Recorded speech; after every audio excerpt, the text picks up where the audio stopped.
musicien biso alingala facile bandi ya mokolo lelo tika ete kimia ingela o mabota mabino ezali bongo Yannick Wenge moto atonda na kati ya kibonzambe lelo tokosola na kati ya journal télévisé la biso alingala facile pour na koyebisa bino boye.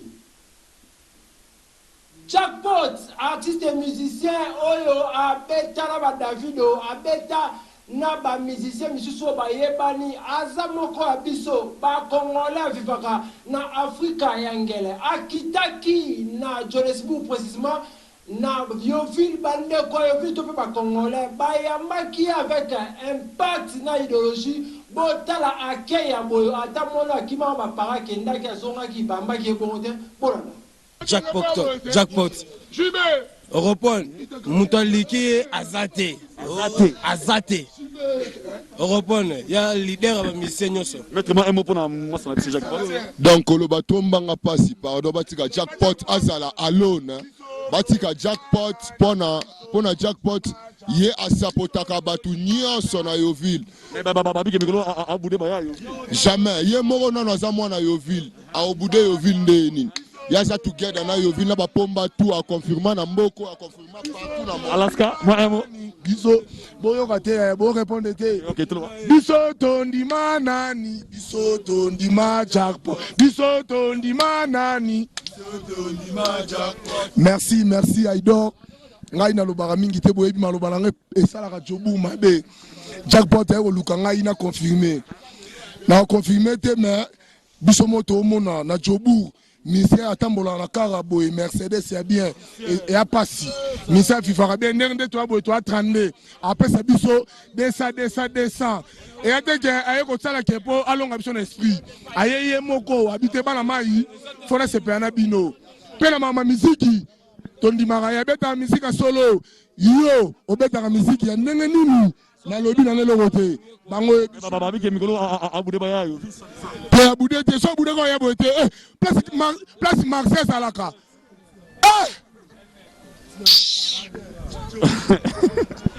Michel Bangulu grand journaliste aka Yannick Wenga le qui il faut la le parapo le qui va la bote un mot par rapport à moi Samson Jackpot abilo à mon avis ba Jackpot ngande manager na ngande manager ya Jackpot ya marapo tout en whiz get coup à shopping bila maramba management c'est bilo Jackpot avec tous les musiciens il y a Youvel Kate Afrique d'ici ah mais ba belé ba beta musique pe le roi na Jackpot na moko ya o ba beta kana ba beta ba musique ya batu ya beta biloko na moko o ka ba borte o ka tena yo bébé yo kutu yo lo bango. The right to live Africa. O ezali bongo kumbama na professeur Jean Boissa bakitaki na Yoville bakaboli biloko na ba sud africain to kase ba congolais. OK, ba sud africain ba Nigeria ba Zimbabwe ba sepela ki makasi na kasa ki professeur Jean Boissa zo kosunga ba congolais. OK, aza kosunga ba africain mobima ntuka esaki kitoko wapi mela suka lango désordre o ebima ki ba congolais misaki désordre ko bimana. Professeur Jean Boissa na maman Nicole babima kite la police ne escorta ki bango ti babito na reportage.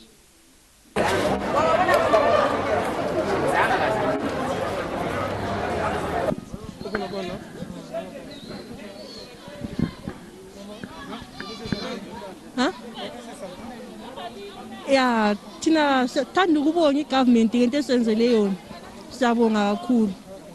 Esithanda ukubonga kwisizo silabantwana abancane sibonga kakhulu igovernment. Siyabonga kakhulu igovernment ngoba silabantwana abancane endlini futhi singasebenzi so uthanda kuba nzima ezindlini. Siyabonga kakhulu.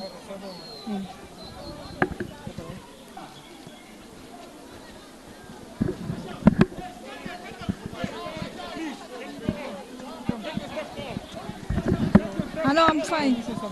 I'm okay. Thank you.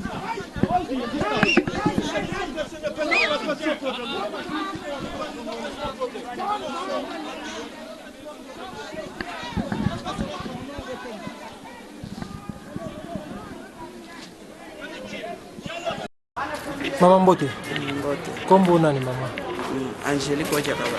Mama Angélique. Moi liloba na ndeno moi biloko yoba.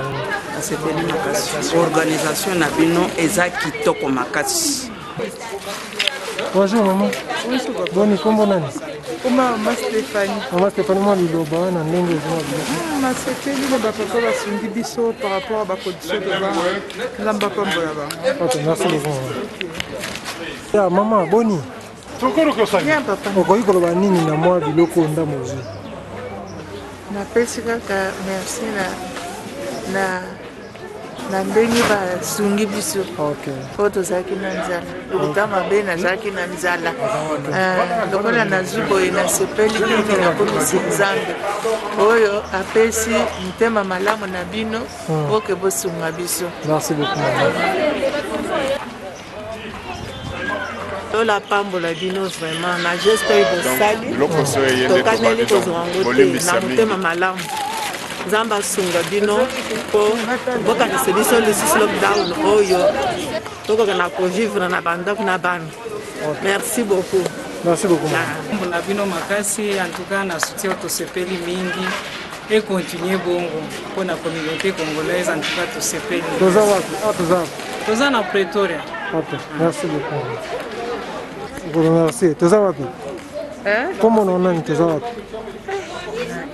kosala discours tout partout nazalaki préparé te Congolais asi andimaki motema mabe parce que eloko richesse to mpe eloko oyo congolais atona yango ki motema mabe makasi balingi babeta prof Jean Bwasa mosinzo epa mundele oyo azosunga the right to live Africa babeta ye mosinzo barécupere mpona communauté ekufa nzala na bacoronavirus oyo mpona na reportage oyo epesa no mawa.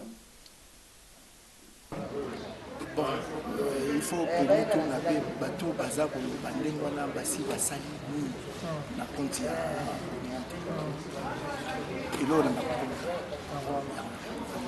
bateau te bateau bazar pour le bandenge wana. Moi je pense que ceux qui bazar nous bayana parce que nous solo autour pour ça na compte ya ba famille biso te awa cousin na moko mais nana cousin à Pretoria nazana ba miawa na sani site na bani même tout moko tazana mulongo awa donc eza kolakisa mwanda mboyo tozana ngo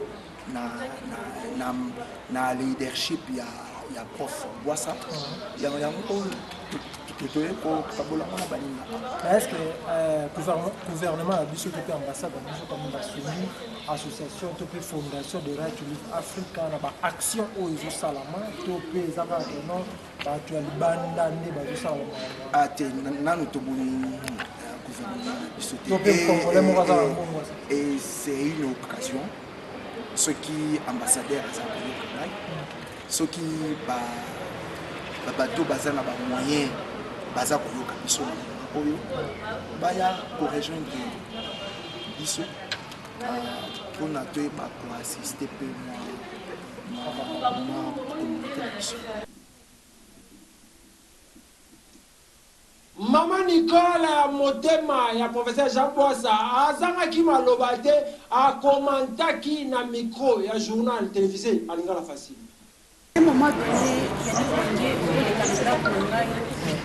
biloko oyo etikalaki oyo ntango tezobisalaki na yo soki oye na salon eza na ndako naza te na bapasa kobombela biloko mpasa bakoci biloko na toilette te biloko nyonso ezokende ezopesa rien ne restera chez moi pour faire quoi nasala na ngoli naya koleisa bana na ngai obien nasala biloko ndenge bakitandaki si moi je peux prendre soki 40 je vais faire quoi avec nakoli yango pendant combien de temps ça ne sert à rien. Aujourd'hui, Congolais, Azaka Congolais, Azaka Kamuke, Antikala Kolobate, puis Antikala Kolobate. Parce que comme on dit toujours, kaka arbre, ouais, ça n'a pas fruit, les batala, les babetaka, parce qu'ils ont vu, ils ont dit ce qu'ils ont dit. Et les gens qui nous donnent aussi, les gens qui nous aident à amener ces histoires, ceux qui ça fait combien de temps, ça fait combien de fois autour de ça. Si jamais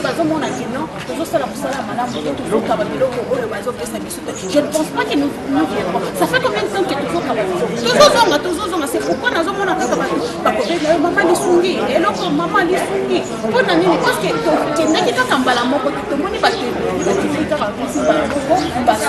mais siko awa na minute nous sommes dans la capitale sud-africaine to ye Pretoria nana ye nazalaki na volant nazokumba biloko donc tellement poids eleki nazokumba pourquoi je fais ça pona sala pona bimanani eza kaka motema tozopesa bolingo parce que na période ya Covid c'est la crise qui a créé cette opportunité pour na kopesa bolingo libanda wana nazo gagner nini. Moi je suis là naza na ba assignment ebele ba TP ebele nanga j'ai fait l'université, je continue à faire l'université.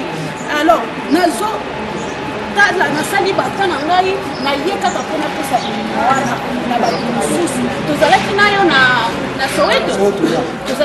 Soweto on mona ki envoyé à maire de la ville de Johannesburg et loko alobaki donation. What is donation is a kopesa bolingo dera tulive suka kia wate ekendaki na Soweto mboka ya Afrika toujours yangele kokutana na ministre oyo azali ministre awa na Afrika yangele kokutana kobeta lisolo ndenge nini bakosunga ba Congolais to pe ba communauté mosusu oyo evivaka na Afrika yangele pour na reportage yanga moko yani kwenge moto na kibunzambi. To know that there's an MMC that is coming.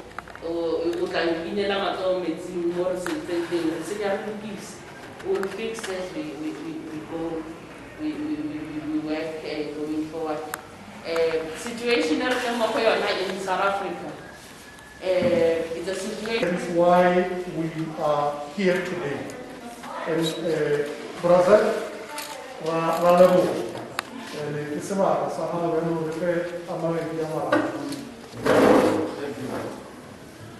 going to be back in Dilozende.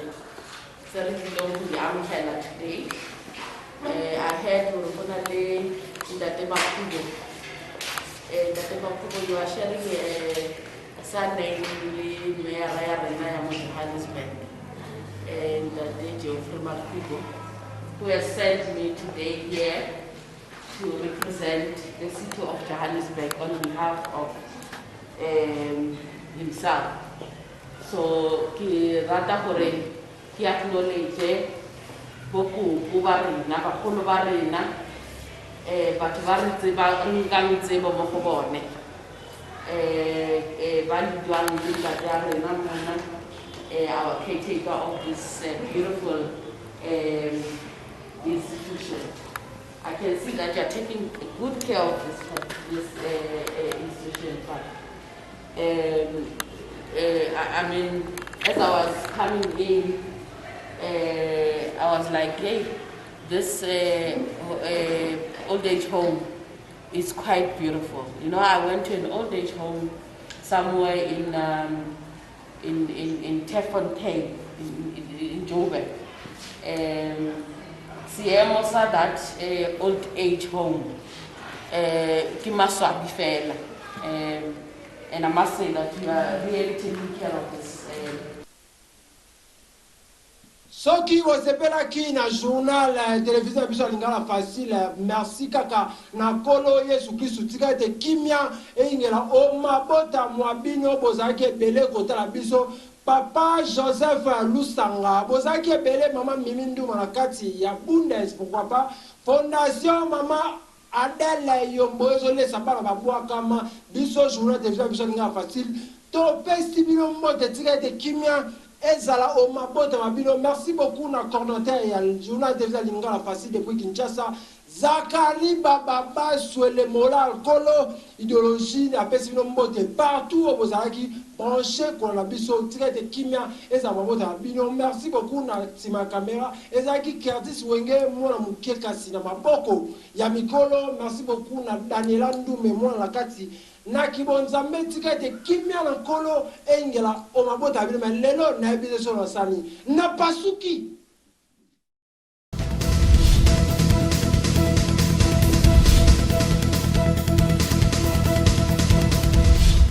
Balobi, abonnez-vous massivement. Kin Elengi TV, yango nde makabo. Kin Elengi TV.